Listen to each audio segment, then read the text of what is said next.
Produk apa yang paling bagus di marketingin?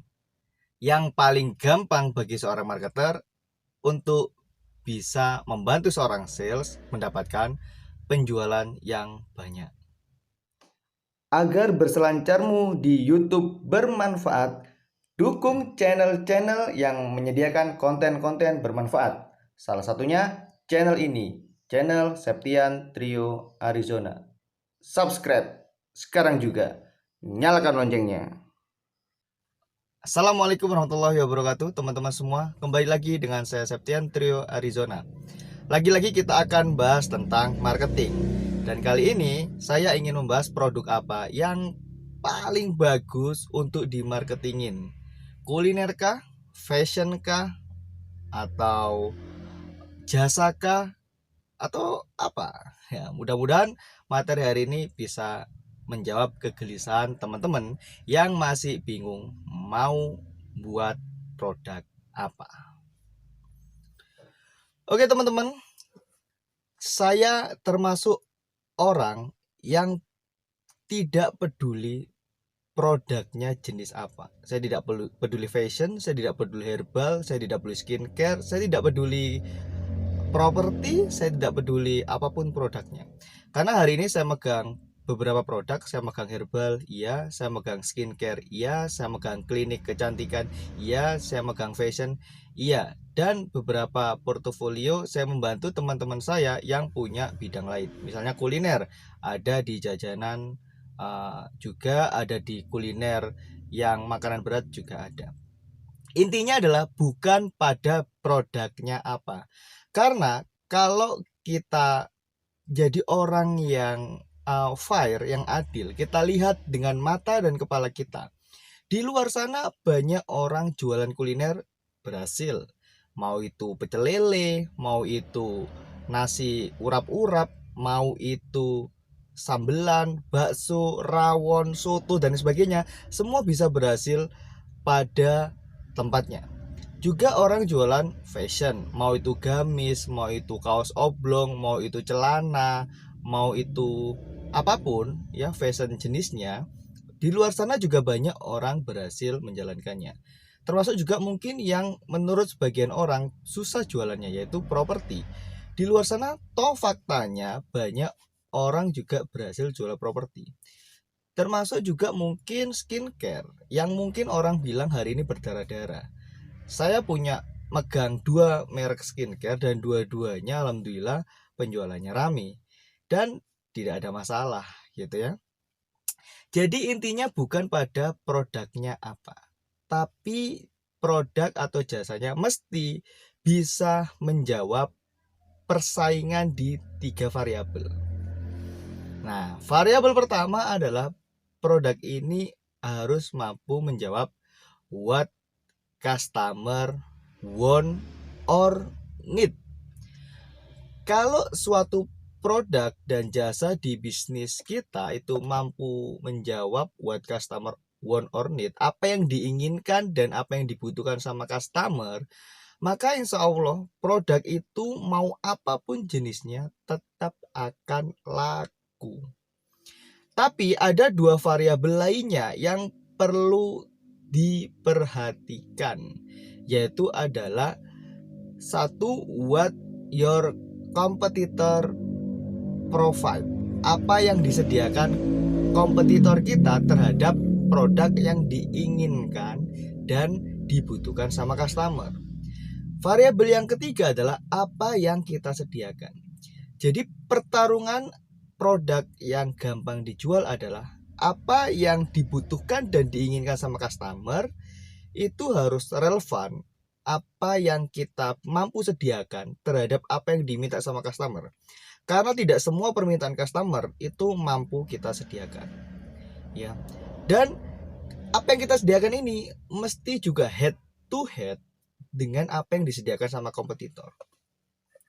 Kalau kompetitor mampu memberikan apa yang dibutuhkan atau apa yang diinginkan customer jauh lebih relevan daripada kita mampu menyediakan itu, maka otomatis produk kita akan sulit laku atau kalah persaingan.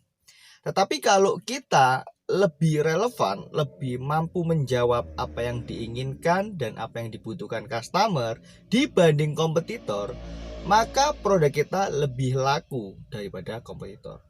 Dan ini ada sebuah konsep yang patut kita pegang.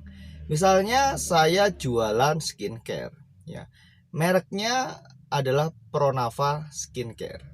Pronava Skincare adalah produk skincare dari klinik, yang dimana kliniknya udah berdiri 5 tahun.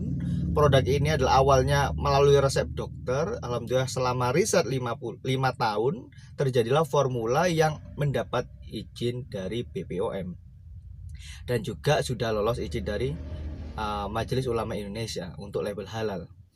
Nah, banyak skincare di luar sana dan saya juga banyak skincare. Tentu skincare kita akan head to head dengan kompetitor. Nah, disitulah kita melakukan riset. Apa yang dibutuhkan sama customer dan apa yang diinginkan sama customer. Ini adalah suatu perpaduan yang mesti kita bisa jawab melebihi kompetitor kita. Untuk urusan skincare, itu akan mengerucut di dua masalah. Satu adalah akne atau jerawat. Dua adalah glowing. Jadi orang pengen putih. Jadi glowing itu tidak hanya putih, tapi glowing adalah youthful. Youthful adalah tampak lebih muda daripada usianya. Itu adalah keinginan dan kebutuhannya si customer, ya. Maka head to headnya sama kompetitor.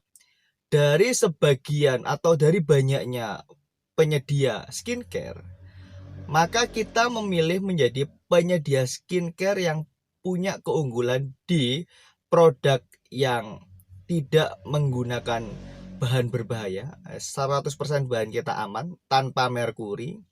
Yang kedua adalah kita tidak menggunakan deterjen, karena masih banyak beberapa produk masih menggunakan deterjen, tapi ada kadarnya ya. Deterjen di sini kadarnya berbeda dengan deterjen yang ada di baju tentunya dan juga di pakaian-pakaian.